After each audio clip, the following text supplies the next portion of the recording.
पार्वती द्वारा गणेश को वरदान। देवों द्वारा उन्हें अग्र पूज्य माना जाना। शिवजी द्वारा गणेश को सर्वाध्यक्ष पद प्रदान करना। गणेश चतुर्थी व्रत विधान तथा उसका महात्मय। देवताओं का स्वलोक गमन। नारद जी बोले, हे प्रजेश्वर, जब गिरिजा ने अपने पुत्र को जीवित देख लिया तब क्या हुआ? कृपा पूर्वक उसको आप कहिए। ब्रह्मा जी बोले, हे मुनीश्वर, जब देवी ने देख लिया कि मेरा पुत्र जीवित हो गया, उसके बाद जो हुआ उसे आप सुनिए। मैं उस महान उत्सव को कह रहा हूँ। हे मुने, जब व्याकुलता से रहित तथा विशेष आकृति वाले शिवापुत्र गजानन जीवित हो गए, तब देवताओं ने उन्हें गणाध्यक्ष के पद पर अभिषिक्त किया। भगवती पार्वती अपने पुत्र को अभिषिक्त देखकर अत्यंत हर्षित हो गई और अपनी दोनों भुजाओं से बालक को गोद में लेकर प्रेम पूर्वक उसका आलिंगन करने लगी। जगदम्बा ने उस अपने पुत्र को बड़े प्रेम से नाना प्रकार के वस्त्र तथा अलंकार प्रदान किए।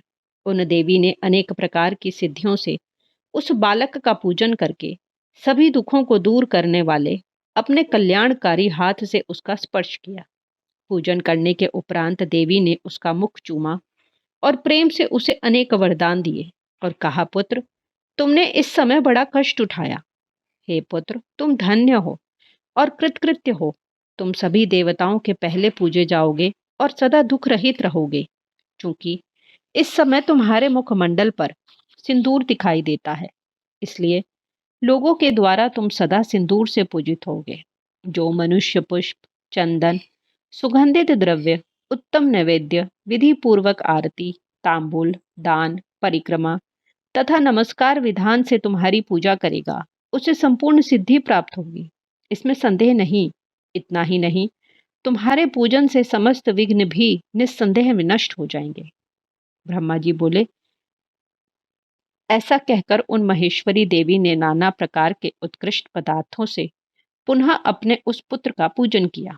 हे विप्र, जब गिरिजा की कृपा से क्षण मात्र में देवताओं को तथा विशेषकर शिव गणों को शांति प्राप्त हुई, उसी समय इंद्रादि देवता प्रसन्नता से शिव की स्तुति करके उन्हें प्रसन्न कर भक्ति युक्त होकर पार्वती के पास ले गए। शिव को ले जाने के अनंतर उन देवताओं ने तीनों लोक के सुख के लिए महेश्वरी के उस पुत्र को शिव की गोद में बैठा दिया। शिवजी ने भी उस बालक के सिर पर अपना कर कमल रखकर देवगणों से यह वचन कहा, यह मेरा दूसरा पुत्र है। जब गणेश ने भी उठकर शिव को, पार्वती को, मुझे, विष्णु को प्रणाम करके सबके सामने खड़े होकर नारदादि सभी ऋषियों से कहा, आप लोग मेरे अपराध को क्षमा करें। मनुष्यों में मान ऐसा ही होता है। तब मैं ब्रह्मा, विष्णु तथा शंकर, इन तीनों देवताओं ने एक साथ ही उस बालक को प्रेम पूर्वक उत्तम वर प्रदान करते हुए कहा, जिस प्रकार हम तीनों श्रेष्ठ देवता तीनों लोगों में पूज्य हैं, उसी प्रकार ये गणेश भी सभी के द्वारा पूजे जाएं। हम लोग प्राकृत मौलिक देवता हैं, उसी प्रकार ये भी प्राकृत हैं। गणेश विघ्नों का हरण करने वाले तथा सभी कामनाओं का फल प्रदान करने वाले हैं। पहले इनकी पूजा करके बाद में मनुष्य हम लोगों की पूजा करें।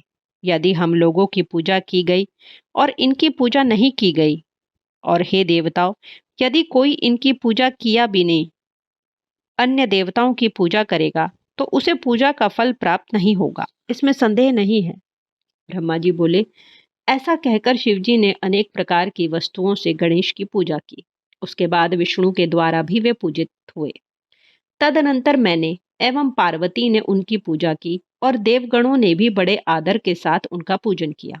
उसी स्थान पर ब्रह्मा, विष्णु एवं शिव ने एक साथ मिलकर पार्वती की प्रसन्नता हेतु उन गणेश को सर्वाध्यक्ष शब्द से संबोधित किया।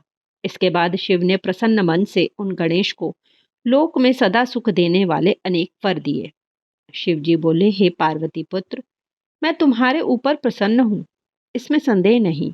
मेरे संतुष्ट रहने पर जगत संतुष्ट हो जाता है, कोई भी विरुद्ध नहीं हो सकता। तुम बालक रूप से हो और शक्ति के महापराक्रमी एवं परम तेजस्वी पुत्र हो, इसलिए सर्वदा सुखी रहो। हे बालक, विघ्नों के नष्ट करने में तुम्हारा नाम सर्वश्रेष्ठ होगा। आज से तुम मेरे संपूर्ण गणों के अध्यक्ष एवं सबके पूजनीय होंगे। इस प्रकार कहकर शंकर ने गणेश को उनकी अनेक पूजा विधि बतलाकर उसी क्षण उन्हें अनेक आशीर्वाद प्रदान किए। उसके बाद देवताओं एवं अप्सराओं ने प्रसन्न होकर अनेक प्रकार के गीत, वाद्य तथा नृत्य किए। इसके बाद कल्याणकारी महात्मा शंकर ने प्रसन्न होकर उन गणेश को पुनः वर प्रदान किया। हे गणेश्वर, तुम भाद्रपद मास में कृष्ण पक्ष की चतुर्थी को शुभ चंद्रोदय काल में उत्पन्न हुए हो और रात्रि के प्रथम प्रहर में गिरिजा के चित्त से तुम्हारा रूप आविर्भूत हुआ है। इसलिए उसी दिन तुम्हारा उत्तम व्रत होगा। उसी दिन से आरंभ कर उसी तिथि को सभी सिद्धियों के लिए मनुष्य को प्रसन्नता पूर्वक इस सुंदर व्रत का अनुष्ठान करना चाहिए। एक वर्ष में जब भाद्र मास के कृष्ण पक्ष की चतुर्थी तिथि पुनः आए, तब तक वर्ष पर्यंत तुम्हारे व्रत को मेरी आज्ञा से करना चाहिए। जो लोग इस संसार में अनेक प्रकार के अतुल सुख चाहते हैं, वे प्रत्येक चतुर्थी के दिन विधि पूर्वक तुम्हारी पूजा करें। मार्गशीर्ष के महीने में रमा नामक जो चतुर्थी होती है, उस दिन प्रातःकाल स्नान कर व्रत के लिए ब्राह्मणों से निवेदन करें, दुर्वा से पूजन करें तथा उपवास करें।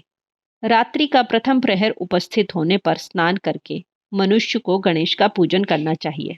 धातु से, मूंगे से, श्वेत अर्क से अथवा मिट्टी से गणेश की मूर्ति का निर्माण करके उसकी प्रतिष्ठा कर मनुष्य सावधान होकर नाना प्रकार के दिव्य गंध, चंदन तथा पुष्पों से उनकी पूजा करे।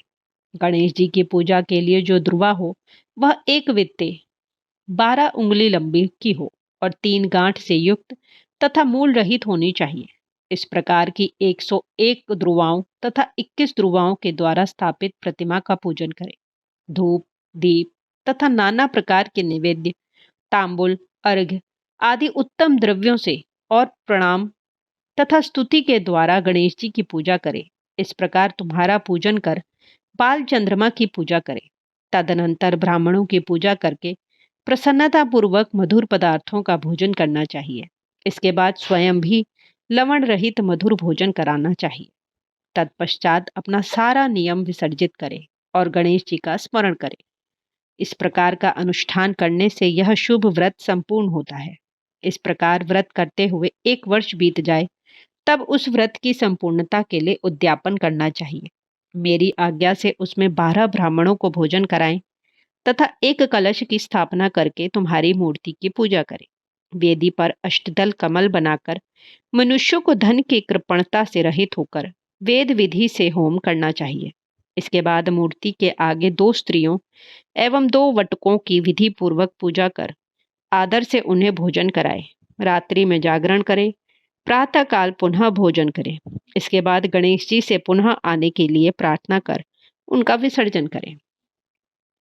तत्पश्चात बालक वटुओं से आशीर्वाद ग्रहण करें तथा स्वस्ति वाचन भी कराए और व्रत की संपूर्णता के लिए पुष्पांजलि समर्पित करें। उसके बाद नमस्कार कर अन्य कार्य संपन्न करें। जो इस प्रकार व्रत का अनुष्ठान करता है, उसे अभीष्ट फल की प्राप्ति होती है। हे गणेश्वर, जो श्रद्धा के साथ नित्य अपनी शक्ति के अनुसार सभी कामनाओं का फल प्राप्त करने के लिए सिंदूर, चंदन, तंडूल, केतकी के फूल तथा अनेक प्रकार के उपचारों से तुझ गणेश की पूजा करेगा, और इस प्रकार जो भी लोग भक्ति पूर्वक अनेक उपचारों से तुम्हारी पूजा करेंगे, उनको सदा सिद्धि प्राप्त होगी तथा उनके विघ्नों का नाश हो जाएगा। सभी वर्णों, विशेषकर स्त्री जनों को गणेश जी का पूजन अवश्य करना चाहिए। अपने अभ्युदय की कामना करने वाले राजाओं को विशेष रूप से पूजन करना चाहिए। हे गणेश, मनुष्य जो जो कामनाएं करता है, तुम्हारी पूजा से उसे निश्चित रूप से प्राप्त करता है। इसलिए कामना करने वाले उस मनुष्य को सदैव तुम्हारा पूजन करना चाहिए। ब्रह्मा जी बोले, हे मुने, जब महात्मा शिव जी ने गणेश जी से इस प्रकार कहा, तब सभी देवगणों, ऋषिवरों तथा समस्त शिव प्रिय गणों ने तथास्तु कहकर विधि पूर्वक गणपति का पूजन किया। उसके बाद सभी गणों ने भी गणेश को प्रणाम किया और आदर पूर्वक अनेक प्रकार की वस्तुओं से विशेष रूप से उनकी पूजा की। हे मुनीश्वर, उस समय भगवती गिरिजा को जो हर्ष उत्पन्न हुआ, उस अवर्णनीय हर्ष को मैं अपने चारों मुखों से भी कैसे कहूँ। देवताओं की दुंदुभियां बजने लगी, अप्सराएं नाचने लगी, बड़े बड़े गंधर्व गान करने लगे और आकाश मंडल से पुष्प वृष्टि होने लगी। इस प्रकार गणपति की प्रतिष्ठा होने पर सारा जगत सुखी हो गया, महोत्सव होने लगा एवं सारा दुख नष्ट हो गया। हे नारद, उस समय विशेष रूप से पार्वती तथा शिव प्रसन्न हुए। सर्वत्र सुखदायक महामंगल होने लगा। उस समय समस्त देवता एवं ऋषिगण जो सभी वहां आए हुए थे, वे शिवजी की आज्ञा से भगवती पार्वती तथा गणेश की बारंबार प्रशंसा करते हुए, शिव की स्तुति करते हुए तथा वह युद्ध कैसा था उसका वर्णन करते हुए चले गए। जब भगवती पार्वती का क्रोध शांत हो गया, तब शिवजी भी पूर्ववत पार्वती के समीप आकर लोकहित की कामना से नाना प्रकार के सुखद कार्य करने लगे। यद्यपि वे स्वात्माराम हैं, फिर भी भक्तों के कार्य के लिए सदैव उद्युत रहते हैं। विष्णु तथा मैं ब्रह्मा उन पार्वती एवं शंकर की भक्ति पूर्वक सेवा कर तथा शिव से आज्ञा लेकर अपने स्थान को आ गए। हे नारद, हे भगवान, हे मुनीश्वर, आप भी शिवाशिव के यश का गान करके उनसे पूछकर अपने भवन को चले आए। हे नारद, आपके द्वारा पूछे जाने पर मैंने आपसे विघ्नेश्वर गणेश जी के यश से मिश्रित भगवान शिव तथा भगवती शिवा के यश का आदर पूर्वक पूर्ण रूप से वर्णन कर दिया। जो संयत होकर इस मंगलदायक आख्यान को सुनता है, वह सभी मंगलों से युक्त होकर मंगलों का आलय हो जाता है। पुत्रहीन को पुत्र, निर्धन को धन, स्त्री की इच्छा वाले को स्त्री एवं प्रजा चाहने वाले को प्रजा की प्राप्ति होती है। रोगी को आरोग्य, भाग्यहीन को सौभाग्य, नष्ट पुत्र वाले को पुत्र, नष्ट धन वालों को धन एवं जिस स्त्री का पति विदेश गया हो उसको पति की प्राप्ति होती है और शोक युक्त पुरुष शोक से रहित हो जाता है, इसमें संशय नहीं है। गणेश से संबंधित यह आख्यान जिसके घर में नित्य रहता है, वह सर्वदा मंगल से युक्त होता है, इसमें संशय नहीं है। यात्रा काल में तथा पवित्र पर्वत पर जो कोई सावधान होकर इसे सुनता है, वह गणेश की कृपा से संपूर्ण मनोरथ प्राप्त कर लेता है। इस प्रकार श्री शिव महापुराण के अंतर्गत द्वितीय रुद्र संहिता के चतुर्थ कुमारखंड में गणेश को गणाधीप की पदवी प्राप्ति का वर्णन नामक 18वां अध्याय पूर्ण हुआ। जय श्री